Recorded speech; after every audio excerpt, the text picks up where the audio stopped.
Yeah, the feeling I got around town today was that all hope was lost. In fact, I decided I better tune into the Rangers game today to make sure they were still going to be able to play, because it seemed like everybody was sure that it was over. The season was over. I was pretty sure it wasn't, and clearly now it's not. So welcome into the DLLS Rangers postgame show. John Radigan here, Jeff Wilson there, and it is time, Jeff. Let's pop them. Oh. I already popped it. Oh, you already popped yours. All right. I popped mine now. Attaboy. A little victory beer as we celebrated 10-4, good buddy. 10-4 win. And, that's, again, I get why people were so bleak after the other two games, Jeff, which we'll talk about a little bit more later in the show. But that's really, really huge. The Rangers really needed to have a rebound game like this. Yeah, they did, and we've seen some pretty gut-wrenching losses here, and it was pretty fun. I was listening to the radio yesterday, and Matt and Jared were talking about how the response to Friday's loss was going to be key to right. And they went out and laid an egg, and they said they didn't have to win that game, and this is when it was still scoreless game, and but to just absolutely fall flat like that didn't seem to be a great rebound. And then today was a good win. Barrios has been tough. Nathan Eovaldi, the horse, the guy that the Rangers have been relying on so heavily, and he delivered again. And then the bats came through. Simeon has had 2 home runs since he hurt his wrist. Yeah. Since he was hit in the wrist, and then he had a 3-hit day. I don't know. Maybe he's had to make an adjustment. Maybe this is a blessing. I don't know. But every win creates some level of hope. I'm assuming, and you definitely feel good about today. But big picture wise, it still seems a little bleak, especially with it. And our Twitter account said it. Are you nervous in the 8th inning? And I think everybody was. And everybody but Jeff Bates was. And then he had to admit, oh yeah, now I am a little nervous. And again, I didn't expect. I sent that out. I didn't expect Hobie Milner. I wasn't nervous about Hobie Milner. I was just nervous about the bullpen. And thank goodness they came through and really with that huge clutch home run by Evan Carter in the 9th inning, it became. I was going to put out there, okay, I'm not nervous now for the 9th, but I thought I better not. I might jinx them. But look, the reason I think that the hope isn't eternal, right, and not springing off us right now, is we've just seen it too many times before this season, Jeff, where the team will put together a game like this, even a couple games in a row, even a 6-game win streak, and then all of a sudden, offensively in particular, they'll backslide into, kind of what we saw yesterday. Yeah, and, being on the road is never a great place for this team to find any sense of consistency, and they're still on the road going to Kansas City next, and it's just a tricky part of their season. The Phillies are good. All right, everybody knew the Phillies. That was going to be tough. The Diamondback series is the one to circle. If this thing doesn't work out, and it doesn't look like it's going to, that's the series. Toronto, very good team. And now they go to Kansas City, then they get Cleveland. Those teams are right there in the wild card standings. So this is it. I think, where things stand after the Guardian series. So let's say in 1 week from today is going to pretty much, I think, define what happens in the last month, whether this team can sneak itself back in contention or if they need to start playing Cody Freeman every day. Yeah, it's a great point. And boy, I love the way Cody performed today with that big double, but also there's just a bounce. You talk about hope springing off of people. He's got an enthusiasm that springs off of him, and it's contagious. I mean, I feel, and we've heard that before from many a veteran player, that when a young guy gets called up and when he's got the excitement, I know this isn't his debut, but when he's got that excitement, Mike Bassick pointed it out, when Freeman gets out there to third base, he shakes hands with the third base umpire. I'm here, man. I'm here. Yeah. I'm so excited to be here, So I think that kind of, vibe is palpable, and it's contagious in some ways. Yeah, he's just a good kid, and that's when you ask guys, front office people and guys in the minor league coaches, about Cody Freeman, they say he's a winner. That's what he does. He plays winning baseball. He plays hard. He plays multiple positions. Has just the wonderful attitude. Appreciates where he is, what he's doing, and I'd be thrilled too if I were a rookie in the major leagues and getting my chance. But he's like that in game 98 at Round Rock. He's just that kind of guy, and you're right. I mean, it is infectious, and hopefully when he gets a little more games under his belt and some service time, it'll rub off on people. Maybe it'll rub off on him now. Not sure. Yeah. You can only hope it does. And that somebody. I was talking to somebody coming out of church today, and he said, "What is it?" I said, "It appears to me that they're just missing that one guy who can completely galvanize a clubhouse." And I'm not exactly sure who it was, or if it was just one guy in 23. We feel like Cole Calhoun did some of that. We definitely feel like Evan Carter somehow, as a rookie, did some of that when he got to the club, when he got called up at basically right around September 1st. But it feels maybe it was Austin Hedges, right, and his infectiousness and his joy. Somebody, it felt like, was able to connect all of these really good players together. And it doesn't seem like they've been able to maintain that connection, that sort of connectivity this year. Yeah, and there are just so many reasons that people are frustrated right now, and you look at the way that this team has gone about its business, very, very stoically, very professionally. Yeah. They don't show tons of emotion, and you can go back to, let's say, 2010, when the claw and the antler made its debut. Yeah. Everybody did it. Yeah. It was one thing. It wasn't, everybody having their own thing when they got on base. It was one thing. And to bought into it. And honestly, it fueled the way they played. They wanted to stretch a single into a double. They wanted to score from first on an extra base hit. There are just a lot of things that I think that mindset did for that team. And I don't know if this team has that. You've seen Jake Berger, the Pope thing, which is cool, and Sam Haggerty doing the that thing, and there are some other things that these guys do, but there's not one looks like unifying thing. I don't know if that has anything to do with it. The connectivity, same thing. Yeah, finding something to bind this team, because it just maybe they do have it. Maybe there's something they do in the dugout that we don't hear. I'm not sure, but it's just not evident to fans and folks like us who aren't in the clubhouse except for 45 minutes a day. Sure. Yeah. And speaking of that 2010 team that was so good at, frankly, stretching that single into a double and, going from first to third and those types of things. I loved that two guys did that today. I hate that two guys got thrown out doing that today. But you know what?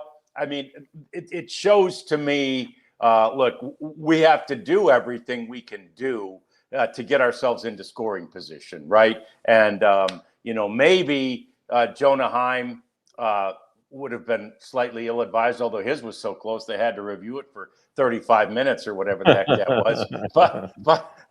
But Smitty's fast, I'm kind of thinking, yeah, go. And anyway, the Rangers, they were out in each case, but I like that attitude. I like approaching the game with that kind of fight.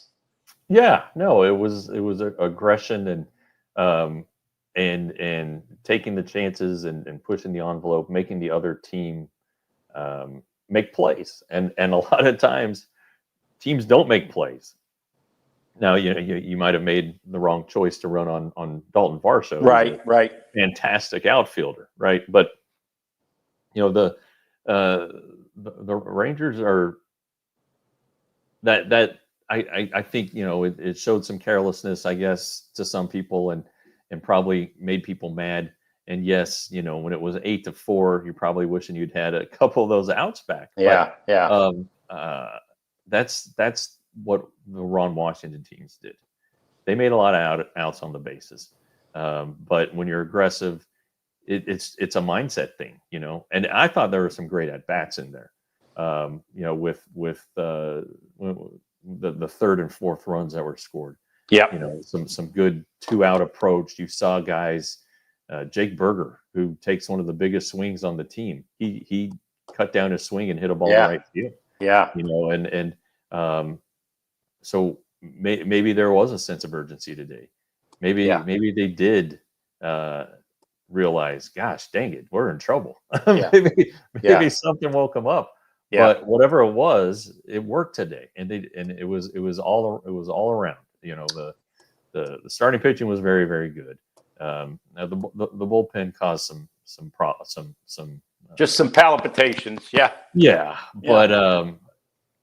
But if they play like that, the rest of the way, they're gonna be pesky. Yeah. And they're gonna stay in this. But yeah, if they just fall asleep like they did yesterday, and if the bullpen throws up on itself like it did Friday, or if they have a game like they did last Tuesday where the offense had 4 hits, I mean, it's not going to work. And we've been saying that everything has to fire at once, and it just hasn't happened for this team. But for maybe a few weeks, if you want to be really honest, you can say it's only happened for that 8-1 homestand, and maybe the series against the Astros before the All-Star break. Sure.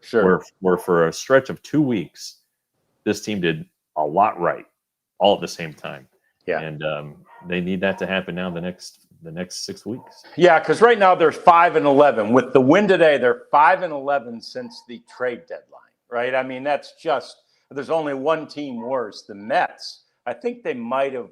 Or they're playing now, aren't they, in that Little League game? Anyway, I don't know if the Mets had only 2 wins going into today since the All-Star break. I mean, rather since the trade deadline.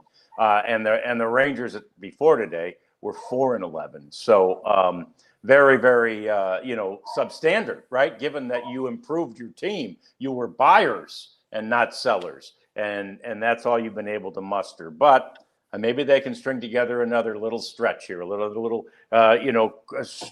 week, 2 weeks, whatever. There's not that much more left, so a good 2 weeks right now would be really good timing. We got more coming up. Jeff mentioned Nathan Eovaldi. We want to spend a lot of time on what Nate the Great did today. It was a really good performance and so needed by the Rangers. We'll talk about that. We will also look back at some of the messiness of the previous 2 games and get you set for Kansas City too. It's all coming up. It's the DLLS Rangers podcast.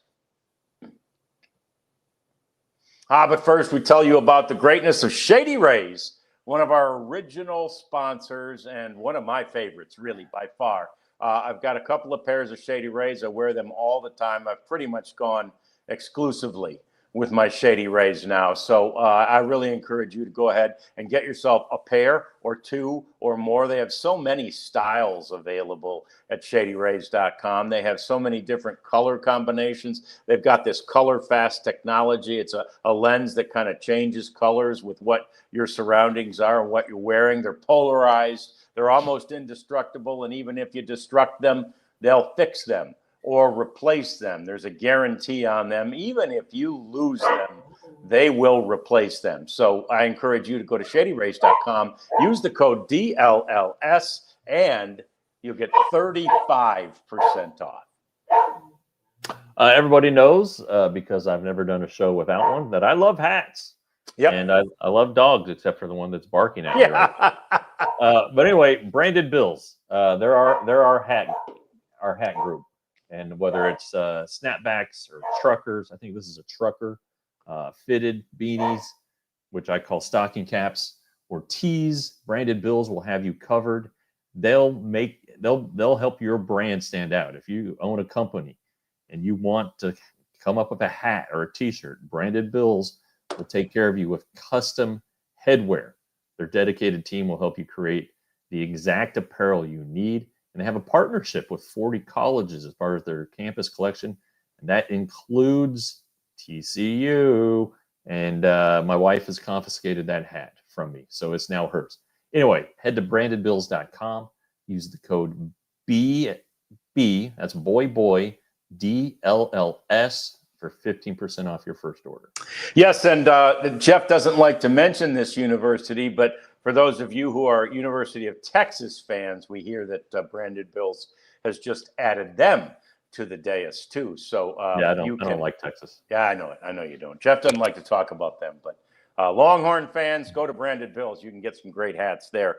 Okay, so 10 runs, 15 hits, and no errors for the Rangers. 4 runs on 7 hits, no errors for the Blue Jays. Yeah, in a way, I'd quibble with the no errors. I know he didn't touch that ball, but gosh, and again, it led to a run, one of the two run homer that made it 8-4.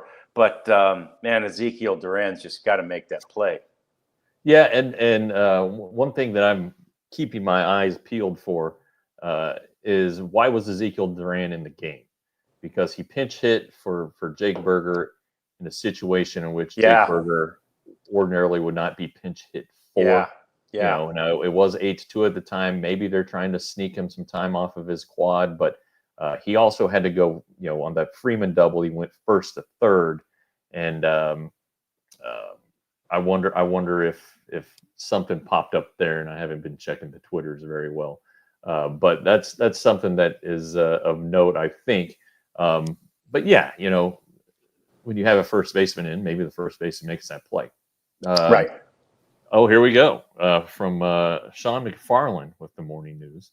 Jake Berger will head back to Arlington for scans on his wrist. Oh boy, he get hit. Bruce Bochy, he will be out 2 to 3 days at least, and that's not good, because Jake Berger has been fantastic here. The last few days, and it says left wrist, and that's boy, I was going to make a huge case to lobby for him to be playing every day. He played today basically ahead of Jock Peterson. I mean, Tellez was the DH, but it was Tellez and Berger the choice against Barrios instead of the 2 lefty bats with Peterson. So he's been a hot hand. So that's a definite downer on the day to hear that about Jake. So he's gonna come down to Arlington and go see Doc Meister, get some imaging done on that wrist and see what happens there. Hopefully it's nothing bad, because he's been dealing with stuff all season. And now at the time where it looks like he has it figured out, now it's kind of terrible timing. But so we've got to watch that. But yeah, if it is something, and it appears it's going to be for a few days at least, then you're going to see more of Duran at first. Cody Freeman played a little first base at Round Rock. I don't know if it's major league ready yet. I would rather have Ezekiel Duran play first base than Cody Freeman right now. But the Rangers have some options, and and if Josh Young was just getting a day off, and Cody spelled him, that's fine. But they need to find a way to get Cody in that lineup. Yeah. Even the outs he made today, the ball was hit hard and they were competitive. Yep. They really were. What is Cody's natural or best position? Well, he was drafted as a shortstop, That's what I thought. and then he played some second base, but third base that's kind of become his position. He was the Rangers minor league defensive player of the year last year. He can really pick it over there, and we all know he can catch, although he hasn't done it in 2 years, so it's like an emergency situation. But I would say he played a little more shortstop this season at Round Rock than he had in a while. So I think the Rangers would be comfortable there if Corey Seager needed a couple days off. Of course, they have Josh Smith. So, I mean, they have everything covered. But finding out a way to get Cody Freeman in the lineup is probably a good thing right now. Yeah, it's funny. I was thinking about that when Dave and Mike were talking about that on the broadcast, and I'm like, good gosh, the Rangers kind of have two Josh Smiths, because that guy can play everywhere and, is one of those guys that I think is a catalyst and you don't want out of the lineup. They were even saying on the broadcast, and maybe you can DH him, and certainly you could. He's not your prototypical DH, but certainly you could, just to get that bat in there. But the reality is, eventually, if you had a whole team full of guys like that, I don't think it'd be terrible. And but it is difficult when you have for sure two positions absolutely locked down at shortstop and second base, and third base is fairly well locked down over there, as is first base, as long as Jake Burger's healthy. I mean, it's definitely a challenge to find spots to put two really super utility players in every day. Yeah, I mean, Zeke Duran's a super utility player. Yeah. All right, and with Garcia, Abdullah's still out, Zeke can play right field, and he throws the ball really well from there. He did, yeah. Josh Smith has played I think he played there the whole series. But the point being that Zeke is that the Rangers have a lot of utility guys. Yeah, and it's okay to have like a veteran guy who never plays, and then a young guy like Smith who can move around and do all sorts of things. But typically, you have three of those guys. They all need at bats. Yeah, it's not dissimilar from having like three Rowdy Telez's. When you have Berger, Telez, and Peterson on the roster. Yeah, true. True. You're either gonna have two of them in your lineup or two of them on your bench, so your bench flexibility goes away. Yeah, and you have trouble getting them at bats. Well, you have Smith, Duran, and Freeman. Got a lot of flexibility off the bench. Yeah, but again, where are you going to play them all without disrupting a guy like Telez or Peterson? Right. Are you saying you wouldn't, if your bench does include even, let's just say those three guys, it includes Telez and Peterson and Berger, you're not going to pinch run any of those guys? I'd probably rather pinch run Kyle Higashioka than those three. No. Berger, a healthy Berger's. He is. He's pretty fast, actually. Yeah, he's pretty fast. And I wondered about that same thing. I'm glad to hear it's not the quad, right? Because I wondered about that. And of course, at that point, we'd seen what the, lack of a better word, desperation level is. I thought, oh my gosh, Jake, don't try to get home. Don't try to get home, And he didn't. I mean, he got the clear stop sign from Tony Beasley over there. But, you could have understood it, and a slightly faster player may have waived him. Yeah, and he did score from first Wednesday. Yeah, that's right. On the Young ball that got to the double, or that got to the wall for the double that made it 4-2. I thought Varsho made a good play. on the Freeman double to cut it off before it got to the wall. Got if to it the gets wall. To the wall, Yeah. then I think Berger scores. Yeah. If it doesn't get, I mean, because it didn't get through and Varchel cut it off, then Berger was able to, or had to be held. But fortunately, he ended up scoring on a ball that I don't know how Jonah Heim pulled. No. If we're being honest, how on earth did he pull that ball? I don't, but that was a good at bat. I mean, I thought that was a really good at bat, because especially after Jonah had, been thrown out trying to stretch the single into a double the previous at bat, the previous inning. Man, sometimes that just sticks with Jonah, but he really fought that at bat, and then ultimately, he pulls it and gets it through, and away you go. Yeah, and he had 3 hits a day. I mean, he did. And I don't First time all year, I think. I don't know if the exit velocity combined was 100 miles per hour on any of them, but you know what? They look like line scores in the box score. Yeah, and how about the Seager home run, whose exit velocity was 94.9, his lowest on a home run as a Ranger. That. I mean, again, the guys on TV made a big deal about it, but I thought the same thing. As soon as he hit it, I saw his face, and I'm like, there ain't no way that's getting out. And then it did. I remember, and you probably do too, John, in 2015, in the division series, the weather was really nice. Yeah.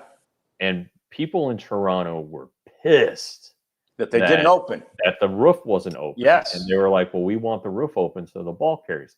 I always thought the ball carried with it closed. That's always been a hitter's park. But there is something to that. The ball carries more in Toronto when the roof is open. And, Corey hit it so high. He did. And at 45-degree launch angle, and sometimes you just get it up there and the ball's going to do something. And it did there. And nobody in the Rangers was complaining about that. Not one bit. Corey, a home run and a double. You mentioned already that Semien was on base 4 times, actually. He had 3 hits and a walk. Jonah Heim was on base 3 times. And Wyatt Langford was on base. Now, and he was on base 4 times. He got picked off that one time. And it's an interesting situation. I mean, there's almost no way he was stealing there. I think he just kind of got caught napping. Yeah, well, I've done for Baseball America. Always every summer has like the best tools survey in the majors, where you every team's writer. I'm the Rangers writer. You get with an executive and or manager or whatever and discuss who has the best whatever in baseball. Top 3. Yeah. Barrios has always been one of the top 3 in pickoff moves. Oh, okay. And so I just think that's maybe Wyatt had never seen it. I don't know, but he knows now. Yeah. he knows now. Yeah, he caught him leaning, as they say sometimes. He was just leaning the wrong way. He wasn't running. He was just leaning. And, that was and then it wasn't really even that close. So we haven't gotten to Eovaldi yet. We're going to do that. We'll talk more pitching as well, because it was pitching that pretty much undid the previous 2 games in various aspects of pitching. We've got to talk about John Gray's situation too, as he's been diagnosed. I suppose, I don't know if it's a diagnosis yet, but we've been told he's got thoracic outlet syndrome. So we're going to get to all that. We've got more to talk about regarding this game, and then lots more to talk about regarding the next 4 as the Rangers finish the road trip in Kansas City. And that's all coming up next on the DLLS Rangers podcast. And it looks like Jeff and I picked different shirts to wear today. I felt confident. I've had this on all day. You were very confident. Yeah. I wasn't. I was just like, no matter what happens, the Rangers, they just got to keep fighting. They just got to take a page from Nolan and keep fighting. And they did. They did today. I appreciate your confidence on that deal. And again, maybe we all should have, with Nathan Eovaldi on the mound, who we're going to talk about next. But anyway, this merchandise, it's become kind of a thing for us, and we'd like it to be a thing for you. Go to store.allcitynetwork.com and find some of the shirts that are available there. There's other stuff too. There will be hats. Excuse me. Woo.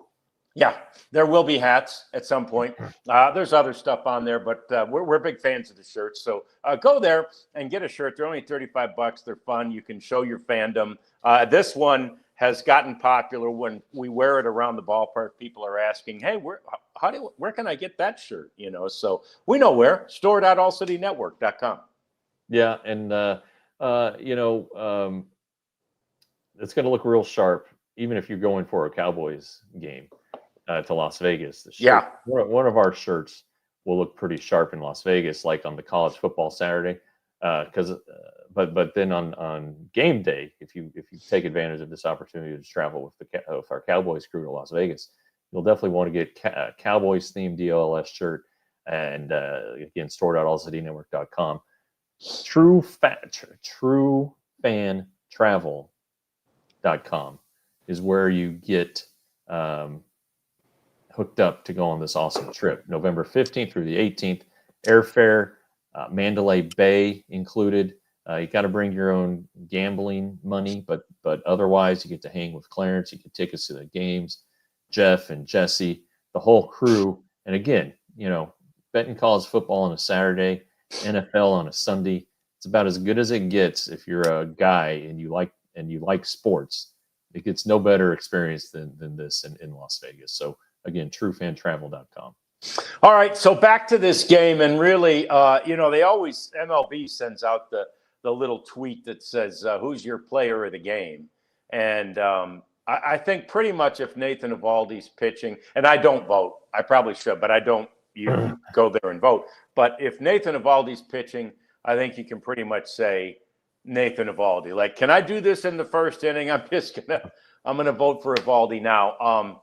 Certainly was the player, the story, the savior, the streak stopper, whatever you want to say, Jeff. It was really, and again, it inspired you to wear a shirt that said they're going to win. I mean, it's so nice to be able to count on a guy like that. Yeah, and there you see it. 7 innings, 2 runs. Look, this Blue Jays lineup is tough. And I know they scored a ton of runs. They don't strike out a lot. Right. They don't chase. They will grind you into the ground if you're a pitcher. So for him to log 7 innings is pretty impressive, and then the B to just give up the 2 runs, didn't walk anybody. It was a great start, and you kind of can also put kind of a star next to it if you're a Cy Young voter, or trying to handicap the Cy Young race. This is a big win for this team. And if you go back and look, and I know Leon mentioned it, the Rangers' last 3 wins have been Eovaldi starts. But if you go back and look at the games that you were like, God, the Rangers need to win this. They have Eovaldi on the mound, and he delivered right before the All-Star break against the Astros. That was a must-win game. Yep. And he went 7 2/3 in that one. You can do that, and just the big games and the big performances. It's like he knows. It's like he knows that his team needs him, and he's able to dial in the focus and execute his pitches. And his what was it? The last out of the 6th, where he froze the batter with the split. Yeah, it looked like he might have been on his way out of the game at that point if he doesn't get that out, and he just dots the outside with a split finger pitch, and the hitter had no choice, no chance. Yeah. And so it's the ability to do things like that time and time again in these games that have separated him. And I know we've talked about this before. How oh boy, if the Rangers were to make the playoffs, who would you start in game 1? I'm starting Eovaldi. Yeah, me too. I really am. Yep. And and that's obviously taken nothing away from Jacob, who pitched great the other night. He did. The only thing is they fouled off a lot of pitches, which is what they do. But and maybe if he wasn't starting again, if he'd had a day off before his next start, he's not going to have a day off before his next start. Maybe they let him pitch the 6th there, but they finished. He was done after 5, and but there were 5 great innings, shutout innings. The Rangers should have won the game, no doubt.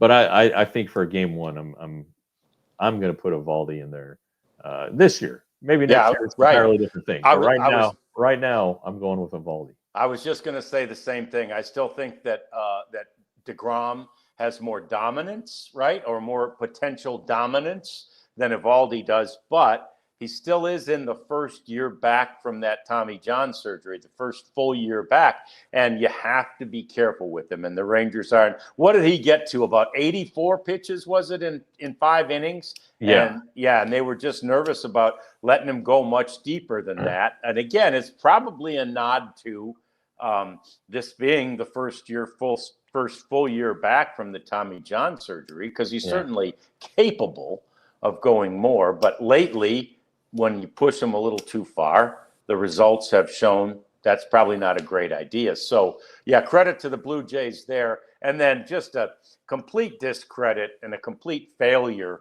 that night, Jeff, on Friday night, of the Rangers bullpen. I mean, obviously, Boch said, we saw the comments prior to the game today, they're going to have to reassess things as it pertains to Robert Garcia. Yeah, you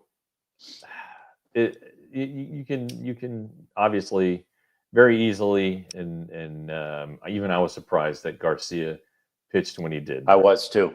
And you wonder, what were they saving Cole Winn for? Because he had such a great sixth. Why not let him pitch the seventh? Or and then why wasn't Hobie Milner the preferred lefty there against a pretty favorable scenario there of the 2 left-handed hitters to start the inning. So they do need to reconsider, and they had, they weren't saving him for the 9th, which I guess was good, and he hasn't pitched the 9th for a while, but I don't know when you pitch him at this point. Maybe when it is 10-2, you can put him in. Maybe instead of pitching Rowdy Tellez yesterday, they could have pitched Robert Garcia. Yeah. At least for an inning, let him try to figure something out, so that's a discussion that probably needed to happen before Friday. It didn't. And it did. It only made it 3-2, but it brought the crowd back into it. And yes, Simeon responded and hit a home run in the next half, but still, the crowd was ready to go. They had an extra Molson there in the 7th, and they were fired up, and then it just spiraled. Danny Coulombe, who I know he gave up the home run to Marte on Tuesday, but he'd been good. Yeah. And he wasn't. And then Maton, who just, the game before had given up the 4 runs in the game in the 9th. He became their only choice at that point. So, man, I do like the idea of Sean Armstrong pitching the 9th. I know that they don't have anybody with the overpowering stuff, but he seems to be the guy who doesn't give a rat's ass when he pitches. Right. He seems to be the guy who's the same no matter the situation. And, I like him. He's got the 3 different fastballs and a sweeper, and that's pretty hard to contend with. Yeah, and I haven't gotten a chance yet to really know, nor have you that well, but we don't know that sort of the mental makeup of the Maton, in particular Maton in this case, because he was the first kind of choice they were going to use of the new men to possibly be a closer. But I will say this, Armstrong's got the mentality, right? I mean, I just think to your point, he's a veteran. He's kind of done it all and seen it all. I know he hasn't closed much, but part of that has to do with, as you mentioned, the stuff. That said, he ain't scared, right? That's what I want. I want a guy who's not second guessing, not thinking about it, just going out there. I'm getting 3 outs, or in today's case, 4. Right. And I'm glad I think if it had been 8-4, he would have stayed in the game. Yeah. I mean, who else were they going to go to at that point? But let's see what happens tonight, or not tonight, but tomorrow, if there's a save opportunity. Yeah. Maybe it's not Armstrong because he did get the 4 outs today. So maybe Tuesday will be a better barometer for that. Enough, Lily. Jesus. but anyway, I think Armstrong is deserving of the chance. He's the only one that really hasn't had the chance, and you know, let's see how that one goes. Yeah, and then you get to yesterday's game, which was, a pitching nightmare. First one to talk about is Patrick Corbin, who he's been great. You've gotten so much more out of him than you ever expected. I don't know. It seems like the last few, he's heading in the wrong direction. Yeah, I did not wear the Hello Win Column shirt yesterday. I didn't like that matchup. You know, basically a soft throwing lefty against a team that doesn't strike out and has a bunch of big right-handed bats. I just didn't care for the match. Sure. So I was worried about it. Pleasantly surprised by the first inning, and then then it was six. Then they got a 6th spot. So that was I didn't care for the matchup. Now I think I'll like it when he pitches against the Royals this week. That feels better to me. But yeah, he's kind of in a spot he hasn't been in a long time too. He hasn't pitched in any meaningful games for a long time. Right. And really, you could say the last time he did, he was terrific. Yeah. For the 19 Nationals. Yeah. But he's a much different pitcher. I get, he's older. All right. Right. He's of older. Course. Right. Yeah. And he's a workhorse, and he goes out there and hasn't missed a start.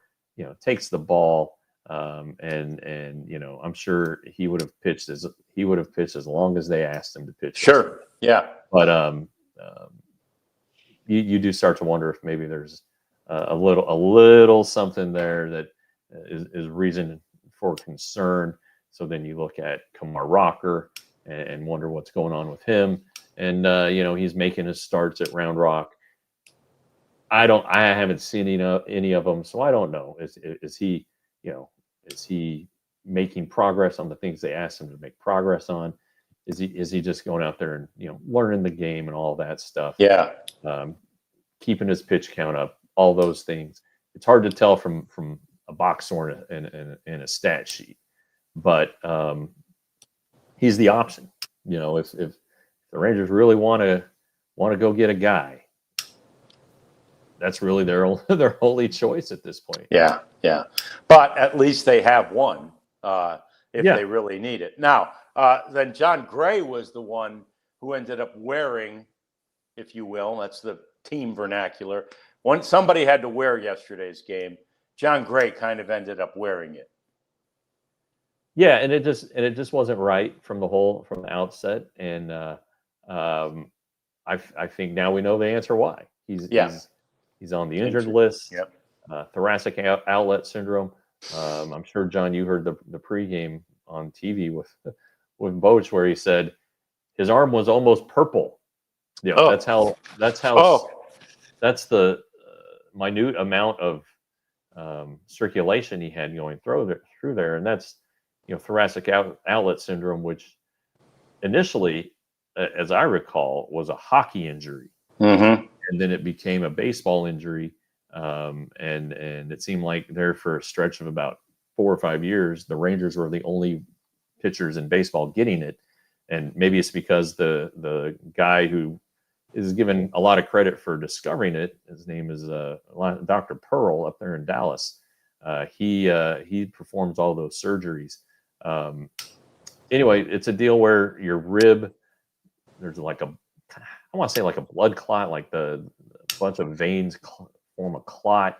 Your rib compresses it, and then you start to lose your feeling in your hand. A lot of Max Scherzer, that was a consideration for him last year. Josh Sborz, the same thing. And the thought is that it robs you of velocity. And Cody Bradford, who has had thoracic outlet syndrome surgery, his velocity's never returned. Not that he was throwing 98, but it's gone from 93 to 91. So there are a lot of it. It's not a surgery anybody wants to have.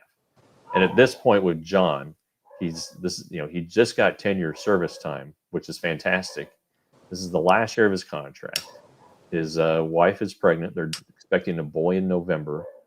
I would not be surprised, even though he's only, I don't even think he's 35 yet. I wouldn't be surprised if John Gray decides to retire. He just seems like that kind of guy that's ready to go on and try something else. He's made a ton of money in his career. He's won a World Series. You know, if you have to have the surgery and it's going to keep you out into next year, and you're a free agent, and you're going to lose velocity that, you know, makes you the most effective when you're healthy, seems like a lot for a guy to want to keep going. Yeah, he got $56 million from the Rangers alone. So that's a good thing for him and his family. And remember that if you're forgetting that the surgery that Jeff's describing is the removal of that rib, right? Correct. That rib that's pressing against those veins must be taken out. And so, yeah, that's a pretty invasive surgery. So anyway, wouldn't surprise me either, but we'll see. We'll see what John, we'll talk to John next week or later this week when the team gets home and see how he's feeling. More coming up. Let's talk about the Kansas City series, the importance of it. Talk about what's happening when they get home a little bit too. Not the Indians, the Guardians. I think that's the first time I've done that in a minute. Anyway, they're leaking oil right now. They just got swept by the Braves. So we'll talk about that and more next on the DLLS Rangers podcast. Indians versus Indians, John. It is indeed. I'm not sure we're allowed to say that, but it surely is. And diehards, if you're one already, you know what a big deal it is. Football season starting, hockey season not too far behind it. And because of the training camp that continues to go on, it's now actually at the Star in Frisco. But there's a training camp special, $36 for you to become a diehard. I promise you, you can't beat that deal. $3 a month, you get a free shirt. Basically, you know, the shirt's $35. You're getting a diehard subscription for $1. And I can't tell you enough how important it is to get all the content that Jeff provides for the Rangers, that Clarence Hill is providing over on the Cowboys side. Sam Nestler does our Stars work, and Tim Cato for the Mavs. And so we've got a beat writer on every beat, and we'll add more as we add more beats. But not even the big newspaper in town can say they have a beat writer on every beat, because they don't. And we do. So, man, I encourage you to become a diehard. Get that free T-shirt, and all you got to do is scan that QR code for $36. You can be a diehard. Yeah, you get 20% off of our events, including that Cowboys trip. And I was talking to Skipper Ben and bouncing the idea of spring training trip off of him. Oh, good. And he said, oh yeah, maybe. And then he said, and maybe we go to Houston, or maybe we go on the road to, easy to get to place like, the Rangers play at St. Louis next year. Yeah. Although, if it's in the summertime, I'm going to nix it. Hot place. Yeah. It's a hot place. The point being, there's a Rangers trip in your future, and you will get 20% off of it if you're a diehard. So 20% off of whatever it is. That's a heck of a deal when you're talking about travel. Yeah, we just paid for a couple of vacations here, and I'm out of airline miles, so we had to pay out of pocket. And I want to travel some more. I need some more miles because those airlines and hotels, man, that adds up. Add up. Yeah, percent is nothing to cough at. So become a diehard. QR code, or go to our website, and there'll be a handy dandy link to get you to sign up. Yeah. So up next, and this would be another easy trip, another one you probably don't want to make in the summer. But next up is Kansas City. Yeah. And that also would be an easy one. And you could then go for yourself and determine if you think Kansas City barbecue is better than Texas barbecue. And it's not. But, you're allowed to have your own opinion. I know a lot of people in Kansas disagree with me, but the Texas barbecue is significantly better, especially as it pertains to how careful we are about smoking the meat. We do that better than anybody. That's a good idea, Kansas City, because we could work in a tour of the Negro League. Yes, I love that. I love that place. We could head right down the street to Arthur Bryant's and kill two birds with one stone. and we can try them all. We can try all the barbecue spots. Yeah. I'm a glutton for punishment. Yeah. Yeah. I think it's a great idea. So Kansas City's on the list. Are they building a new stadium or still just talking about it?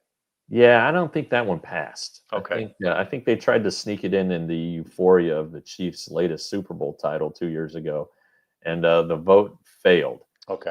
As I recall. So but they've done a real nice job with that. They have. No, as far as Yeah. one of those ballparks that was built in the 70s, which were, there were so numerous, Yeah. Cincinnati, Pittsburgh, St. Louis. I don't even remember where all.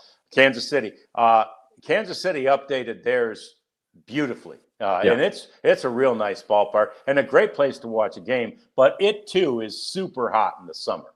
Yeah, it can get a little steamy. And, you got – I love how Interstate 70 just runs right across it. Yeah. It's pretty funny. But it connects them. I'm not going to Kansas City. Had the Rangers' fortune since the trade deadline been a little better, I probably would have been in Kansas City. But we'll get to stay back and watch the games on the tube and make phone calls and check in on everybody and be in studio Thursday for the getaway day. Yeah. And hopefully a little winning streak. There's a couple opportunities. Definitely going to go to Houston. Definitely going to go to Cleveland to end the season. Okay. But between now and then, there's a little 3-game series in Phoenix.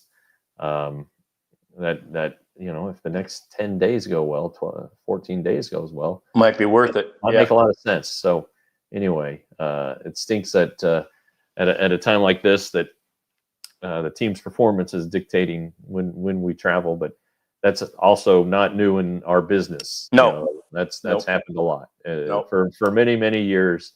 Not just the Rangers beat writers, but the beat writers across the country. Yep, no doubt about it. Heck, I'm pretty sure the Toronto Maple Leafs radio crew still does not travel. They were one of the first I ever heard about that called it off TV.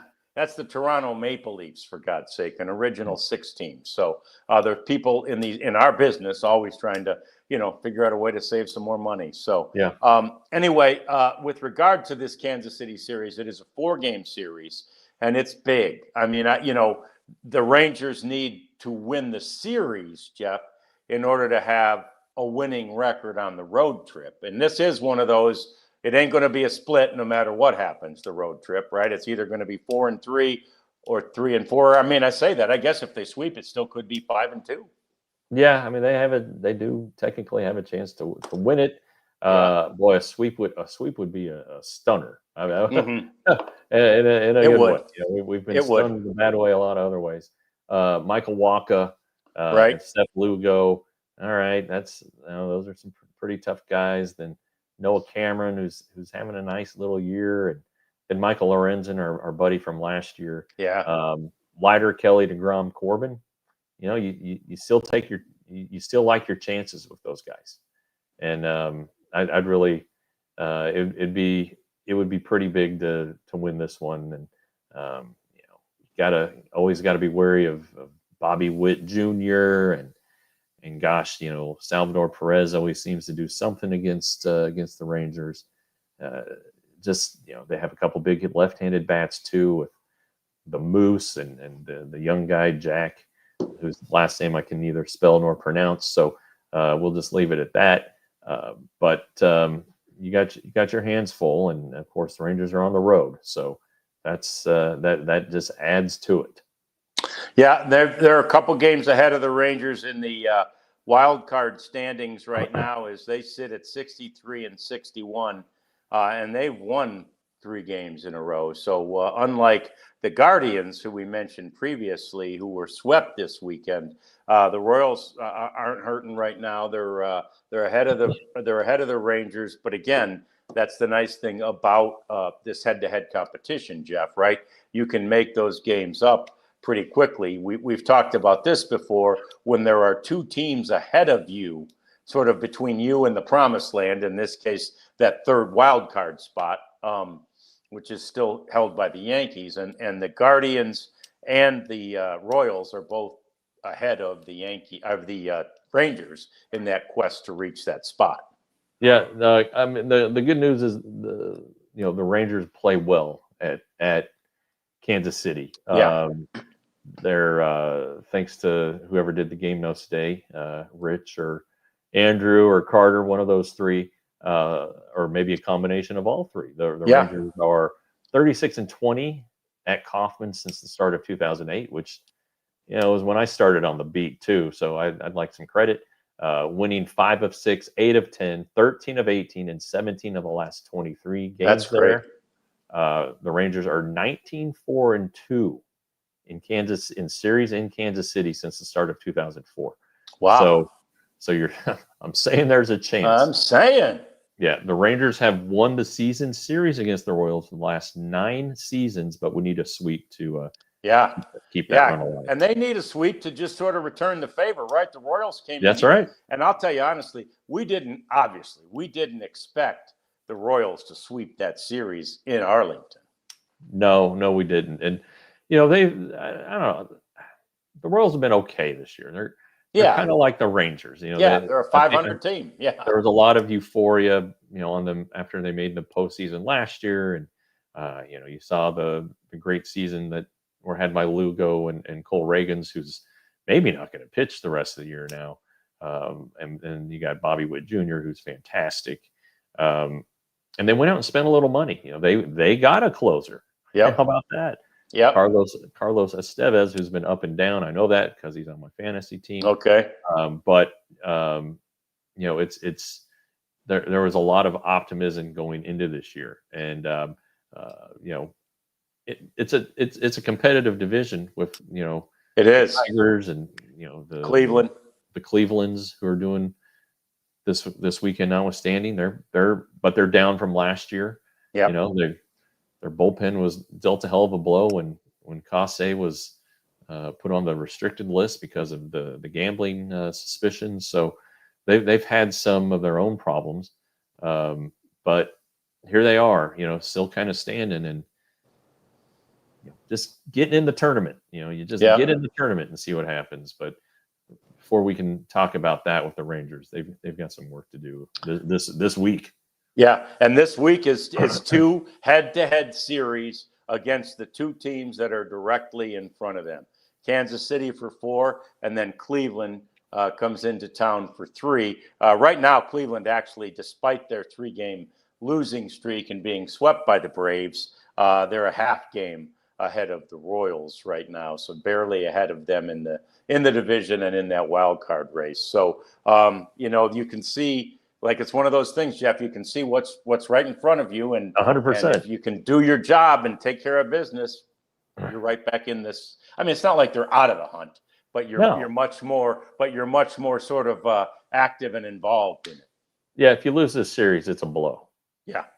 But you're right. I mean, the control your own destiny scenario. It's your next 7 games, right? Are against the teams you got to beat, and then you still have 6 against the Astros. Yeah, and then you have 3 at the end of the year against Cleveland again at Cleveland. I mean, that's 16 games. Yeah, against teams ahead of you that you have the opportunity to say, not so fast. Yep. But and that's kind of what we've been saying here now the last few weeks. The opportunity is right there. You have DeGrom and Eovaldi. You have these head-to-head matchups. You have Seager and Simeon.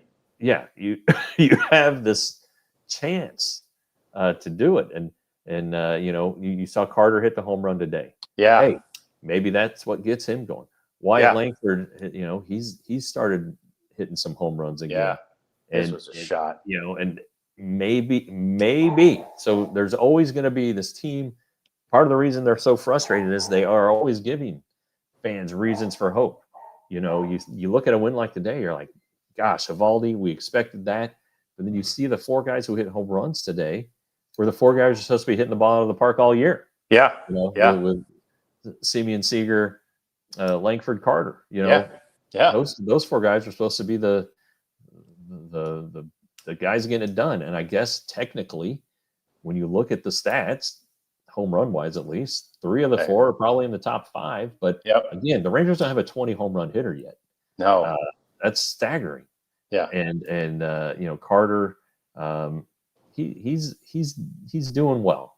Since he came back in a pinch, he's done well. And the broadcast, Mike pointed this out. He had a great left-handed at bat today, and maybe someday that's going to happen. But there's some reason for hope. But again, we promise to be realistic here. Long way to go. But as you look at the immediate schedule, it's like, all right, guys, here it is. Yep. As I said in the headline, the rumors of the Rangers' death was apparently exaggerated. They're still alive, and we'll keep following them. I know you will too. We appreciate you guys hanging out with us today. Rangers win it 10-4 over the Toronto Blue Jays today, and now they head back to the United States for a 4-game series with Kansas City. We're back tomorrow, our normal time, 1 o'clock, with another edition of the DLLS Rangers podcast. We all silly like the mayor.